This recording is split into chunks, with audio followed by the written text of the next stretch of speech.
Yo, what up? You guys got lucky. I just had my dinner, and I was thinking that I wanted to maybe have it on video for you so that you could watch me, but I'm not gonna do that. Okay, it was really good. Maybe I'll throw like a little bit of it in at the end, just for those people who really want to see it, but the mega fans. But I think I'm good. Chapter 25 of solo leveling. Let's go ahead and get into it. It's gonna be great. Miss you guys. Also, before we start, I'm gonna try and have as minimal cuts as I can, just to make things go by a little bit more smoothly. I know that that will be sort of a learning curve, just because I'm sometimes getting lost on the story and where I'm at. But I think it works better for the overall video just to have it completely going, so you can see like my thought process and kind of things that come and go as I read the story. So just wanted to let you know about that in case it does seem like it's a bit slow at times. Let's go ahead and get into it. So this starts out a little bit differently, excuse me, than the last chapter. For those that didn't see the last video, Jin-Woo had taken another human's life for the first time in the last two chapters, and he finished off 8 attack force members, and he was in the cave where he had beat the boss with Jin-Ho. Sorry, I'm still sweating from my dinner. And so yeah, Jin-Ho was, I mean, he wasn't really doing anything, but yeah, that's what happened. So they were collecting their thoughts and finishing up the dungeon, and now we are at the looks to be like the city, and we see a manager, Yo Jin Chul, which, if you guys don't remember, this was the man who took Jin-Woo's power level after he got out of the double dungeon cave, where he got out safe, and they took his level, and it came out as an E rank, so they weren't suspicious. But this is the first time I think seeing him since then. And someone is saying, "Hey, manager, can I talk to you for a second?" He says, "In the C rank dungeon where 8 people were killed in action, the survivors were a D rank and an E rank hunter." So Jin-Woo and Jin-Ho. He's looking through the papers. He's saying that it looks like they ran away, which is pretty common in the dungeons. And the subordinate, he says, "No, they didn't run. They cleared the dungeon." He then looks up at the subordinate dude, the assistant, and he's like, "What?" And they're going kind of through the events that occurred in the dungeon where the 8 people were slain by Jin-Woo. They're saying that possibly the dungeon was completed by Jin-Ho because of his armor. Even though he is a D rank, his armor was still very strong. Although the boss that they had to fight, which was the arachnid, was also very powerful. So it's a little strange that 8 of the attack force members were slain, and meanwhile Jin-Woo and Jin-Ho are still there and alive in one piece. He then tells the assistant director to finish it up and get to the point. And he says that there's just something that seems off. And then he says that the survivors of this current dungeon were Jin-Ho and then also Jin-Woo, which this man remembers Jin-Woo from taking his rank, and he says he is shocked and surprised, thinking, how did Jin-Woo survive this cave? Like, it must have... it can't be odd. It can't be like a... well, he says that actually it seems like it's completely ordinary. Like, he survived last time, so what's like the big deal? Although it is like a little bit suspicious that he was alive again. he says that there's no reason to still be suspicious of Jin-Woo because they took the power level on him, and what they found was that he's knee rank and the accuracy of the machine is pretty precise, so whenever you test it, you'll get the truth. So the manager, Chul, I think his name is, Chul, so we'll call him Chul from now on. He says that it could have been a coincidence, but for some reason I can't let it go. And the reason that I can't let it go, this is the assistant talking, he's saying, because one of the hunters that died was Hwang Dong-suk. And then the supervisor says, Hwang Dong-suk? And he has a younger brother who's an S rank, right? And then he confirms his suspicions. And now Chul has this look of determination on his face, and he's saying that this can't be ignored now.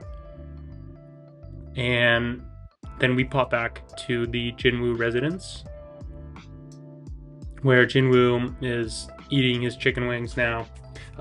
Seems like he's been able to get over the events that happened in the dungeon pretty quickly. Like, he's already eating chicken wings, and there's even a Coca-Cola there. So he's having he's just having a good day. Like, he's at the spa pretty much right now, decompressing, which isn't too bad. He says, he's talking to his sister. He said, did something good happen? He's like, I'm not sure if it's good or bad yet. She's saying, you seem different. Like, why aren't you usually so stingy? As he's drinking a beer, and Jin-Woo's thinking, I would like to get drunk off this beer, but the feeling of getting drunk isn't coming yet. Like, where is it? And then this notification pops up saying that a harmful substance has been detected, and cure poison effect is healing you. So, pretty much any toxic substance that you put in your body is just null, and it doesn't really do anything. So yeah, you can. That's pretty nice. I wonder if you could just drink gasoline or what do you have?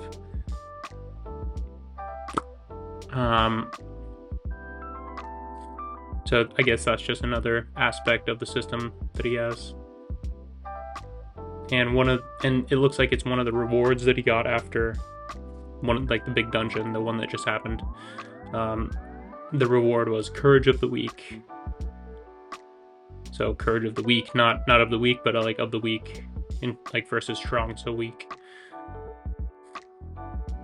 It seems like he's still thinking about it too. He's saying that there was a lot that happened in the dungeon, so I had overlooked it.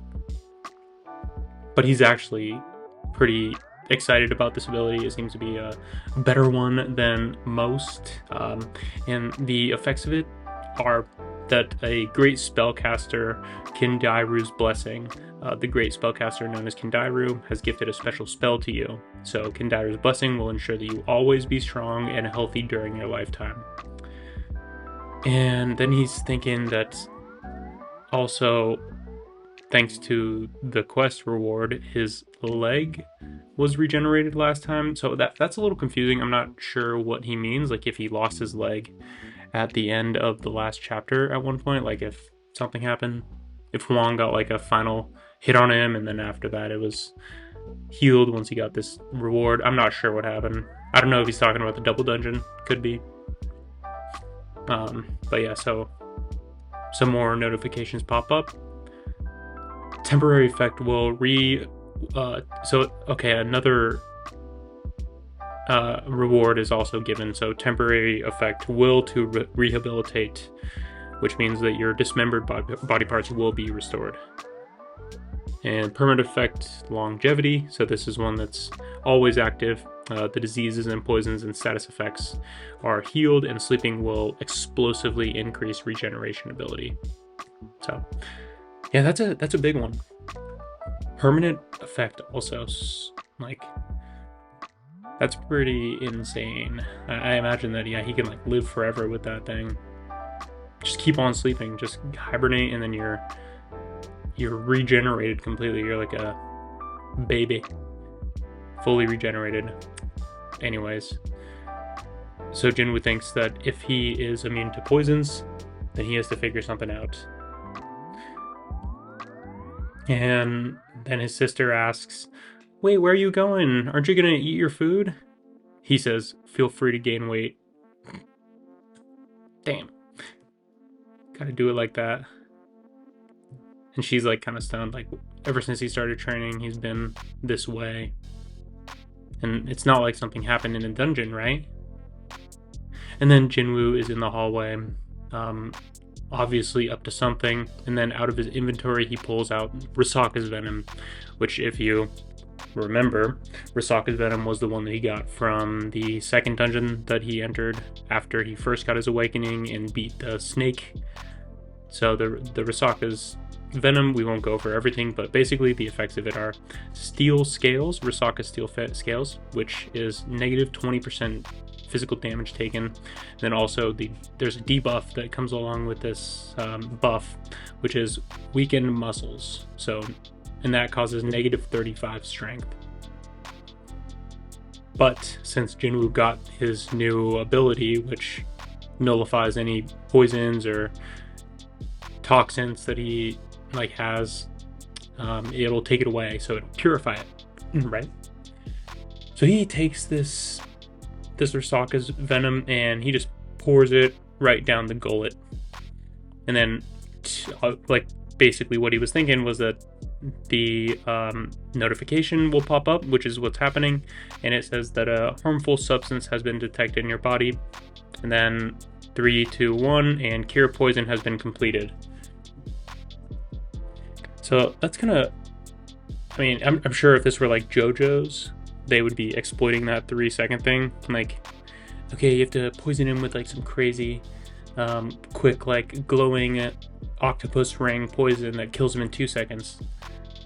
And then I can't really see that happening in this though so far. And so yeah, it purified the debuff that was given with Risaka's venom. So the weakened muscles is fading. That's the notification that pops up. And now he's only left with the physical damage reduction, which is great. Like dude, he's getting a full roster, you know. He's becoming like my ideal Skyrim character. Yeah. Then out from the door, his sister pops her head and she says, "Hey, someone's calling for you. His name's Jin-Ho." And Jin-Woo's just like, you know, he's just a player at this point. He's like, who? He doesn't even remember the dude who he had to kill the people with. And so, yeah, he's calling. And now we pop over to a new location, so Cafe Penne, where he's going to meet with Jin-Ho. So we're at the cafe now, and Jin-Ho gets up and he greets Jin-Woo as he walks in, and he's wearing like a nice vest with like button-up shirt and looking real fancy. And then Jin-Woo just walks in and he's wearing his hood with his hood up, kind of like on the down low, not trying to get noticed by anyone. And the first thing he asks him is, "How did you find my number?" Jin-Ho says that he has some connections, and would you like a cup of coffee? He says, "Nope, I am good," and that I didn't expect to meet you again. Jin-Ho, he says that you're my savior, kind of ignoring the fact that he killed the 8 people, but moving on. He says, "Well, you shared all the magic crystals with me, so I earned some money." It looks like he earned 1,008,001 from the mana crystals that were in the dungeon. And he says that you've also been keeping quiet, so there's no problem so far. Jin-Ho now is like, "Those guys in there, they tried to kill us. And that we're hunters, so we can't just die that easily. And it was a fight among hunters." Kind of like, I don't know, I feel like they're like going over, they're kind of glazing over the fact that he had to, like, you know, slay some humans in the last dungeon. You'd think that you'd be a little bit more impacted by this once it happened, but I guess he's just stone cold. You know, he's just icy like that. So now Jin-Ho's thinking to himself, this guy could still be a false ranker. He could be a maniac that enjoys killing and murdering. Normally, he's not a person that I would ever associate with. But, and then Jin-Woo says, so why did you want to meet with me? And then we get this weird shot of Jin-Woo's crotch for some reason. And then he says, sir. Jin-Ho says, sir. He says, I'm planning on making an attack force. Immediately, Jin-Woo declines. He says, nope. And he didn't even finish the sentence yet. He didn't even give him time. That's how much Jin-Woo's time costs. Okay, he's not even going to let him finish the sentence. And then he gets up out of his seat and he says, all right, well, I guess we're done here, since all you want to talk to me about is joining the attack force. And then he says that I don't want to play around with a rich kid in a dungeon.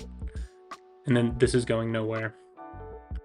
Jin-Ho now gets up and he slams his hand on the table and he says, only 20 times. No, 19 times. That's all I need you for. Then he says, what, dungeons? Jin-Ho says, yes, I'll give you your share properly. And that based on the last incident, you can get into bad situations where humans can die. And that these dungeons, the raids, they aren't just child's play. They're not extreme sports. Like, there's actual stakes in them. Life-threatening stakes. And that he says, like, even after seeing that, the experience from the last dungeon where we had to take some people out, you still want to go in that dungeon either way. And then there's like a urgent look that comes over Jin-Woo's face and he's like, could it be? You want me to become a guild master? And then he says, yes, exactly. And then he turns away, ready to walk out again. But Jin-Ho grabs him and he's crying. Like he's just making a puddle on the table saying, please listen. I beggeth of you. Okay, so dropping some more just like dialogue pretty much. So it says, as you said, I want to receive a license to become a guild master. This is Jin-Ho. And it's not hard for hunters to receive a guild master license, but you have to go through 20 dungeons in order to get that. So that's all you have to do, and then you can get in. And they already went through one, so now he only has 19 left. And obviously there's an examination at the end, but since Jin-Ho is like part of a family and he was going to take over the company, he's pretty smart, so he's got a good head on his shoulders, apparently. And then, so Jin-Woo is kind of contemplating what he wants to do. He's saying, well, you are the second son of this architecture, which is a fairly big business. And then Jin-Ho says, yep, exactly. The guild, so him becoming a guild master is something that will benefit the company. And that the father already wants to create a guild. So this is all kind of lining up perfectly. Just perfectly. And now we get some more info dump on the dungeons. So dungeons are dangerous, but proportional to that, they contain a ton of treasures, magic crystals, mana crystals. That's just some of them. Also, there's monster corpses, which can be used as materials to make strong weapons or other armors. So, because of this, obviously, there's going to be some companies that want to get involved, because when it comes down to it, everything's about money. And if you have more money, then yeah, you can do whatever. And obviously, and yeah, so a good way to make this money is in a dungeon. And so basically what is happening is that the company wants to become a system that's self-sufficient, so they can have hunters that work at the company, take down the dungeons, and then the company would take the rewards. And you can imagine that having Jin-Ho as have a guild and be a guild master, he can kind of bring this money in without having to outsource. So it's a good idea to have Jin-Woo and Jin-Ho team up and do these raids together. Jin-Ho says that his father's planning on employing an S-rank hunter and to set him as the master, and that his brother would be the vice master and operate the guild,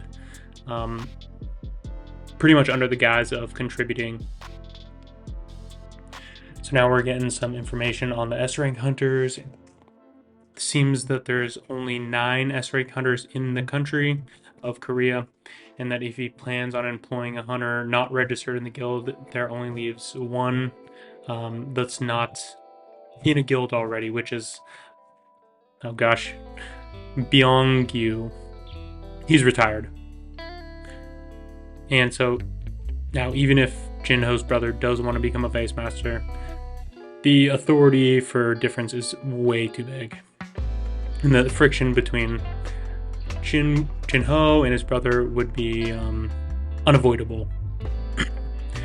Jin-Ho says that yes, his brother's talented, but without being reawakened, he is strong enough for the seat of the guildmaster.